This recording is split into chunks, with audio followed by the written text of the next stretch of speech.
Former Trump aide said she was told not to play Taylor Swift at the White House. Olivia Troye lost an argument, and she was angry. The former Homeland Security, counterterrorism and coronavirus advisor to then Vice President Mike Pence vehemently disagreed with a colleague during a meeting at the start of the pandemic and decided to take refuge in her office and let off some steam. She queued up Taylor Swift and played the pop star's music on top volume. Then, a colleague knocked on her door. He said, "Are you trying to get fired?" Troye told MSNBC's Chris Hayes last week, adding that she was confused by the question. "For being blunt in meetings or for what?" she asked her colleague. "I don't think she's a fan of Trump's," Troye said. Her colleague replied, referring to Swift. "I don't think she's a fan of Trump's." Troye's comments followed a piece published Tuesday in The Atlantic by Jonathan Karl, ABC News' chief Washington correspondent. The story chronicled the rise of Johnny McKendy, Trump's former personal assistant turned head of the Presidential Personnel Office, and his oversight, and loyalty assessments, of employees during the administration's final months. Troye resigned from her role in the White House in August 2020 and endorsed Joe Biden for president.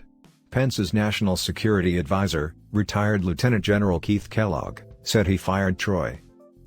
She is now the director of the Republican Accountability Project, an anti-Trump organization focused on defending democracy and holding those who tried to overturn the 2020 election accountable.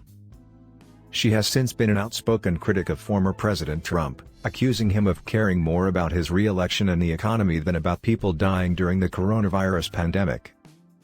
During her appearance on Hayes' show, Troye said she chuckled a bit when she read an anecdote in the Atlantic piece that referenced Swift.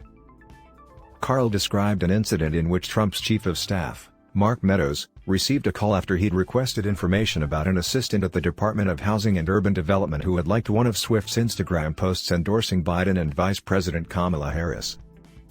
"We really can't have our people liking posts promoting Joe Biden," Meadows reportedly said. Swift has made headlines in recent days following the Friday release of "We Really Can't Have Our People Liking Posts Promoting Joe Biden," a re-recording of her 2012 album. She appeared on NBC's late-night shows and premiered a short film accompanying the 10-minute version of fan-favorite song All Too Well. She also performed the song on Saturday Night Live. The 11-time Grammy Award winner famously remained apolitical until the 2018 midterms, when she announced she was voting for Democrats to represent Tennessee in the U.S. Senate and House. In 2020, Swift tweeted of Trump in the months leading up to the election, "We will vote you out in November."